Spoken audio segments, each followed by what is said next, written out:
पाहू शकता हा माठ जुना आहे. अशी क्षार आणि अशी याचे होल बुजलेले आहेत, त्यामुळे पाणी थंड होत नाही.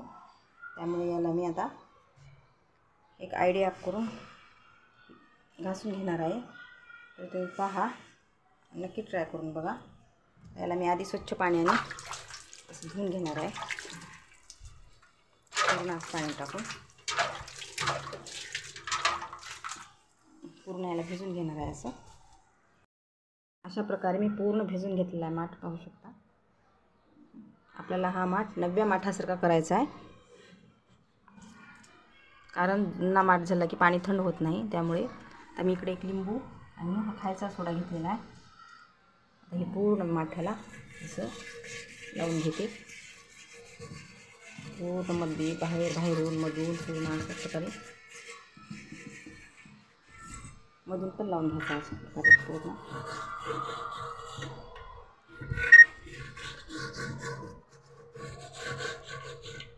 पूर्ण लावून घेते. आता असं हे खायचा सोडा लावून अशा प्रकारे लावून घेत आहे पूर्ण माठाला. आणि 1 तास असंच ठेवणार आहे पूर्ण लावून. 1 तासानंतर आपण बघू पुढे काय करायचं ते. तर व्हिडिओ पूर्ण पहा, म्हणजे तुम्हाला समजेल. बघू शकता 1 तास झालेला आहे. अशा प्रकारे आता याला मी थोडं पाणी शिकून घेते यावर. नंतर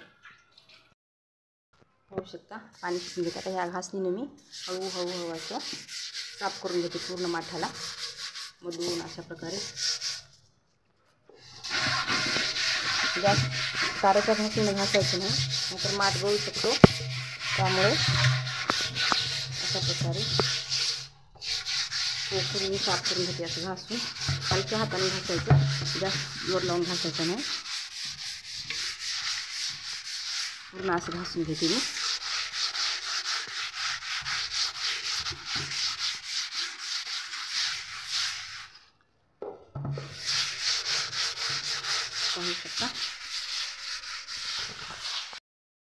पाहू शकता कसं पाणी निघालेलं आहे मध्ये.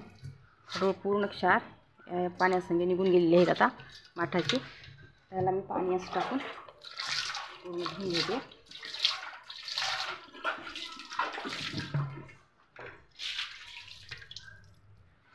किती खडूळ पाणी निघालेलं आहे माठामध्ये.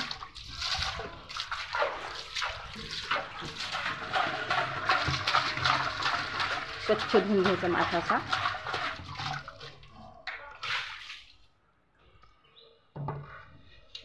धुवून झालेला आहे माठ.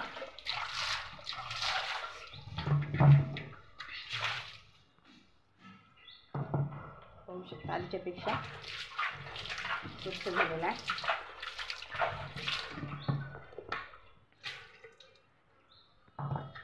यामध्ये मी पूर्ण माठ भरून पाणी ठेवणार आहे.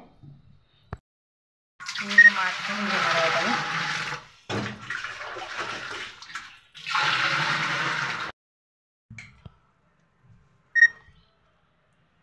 पूर्ण माठ भरून घेतलेला आहे पाहू शकता. तर यामध्ये आणखी मी 1 चम्मच खायचा सोडा टाकणार आहे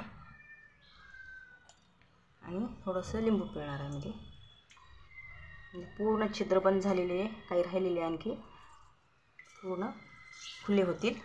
त्यामुळे आणखी 1 चमचा खायचा सोडा आणि अर्धा लिंबू यामध्ये पिळायचे. त्याला मी असंच 4-5 तास असंच ठेवणार आहे. नंतर पाणी टाकून मग आपण प्यायचं पाणी मध्ये टाकू शकता.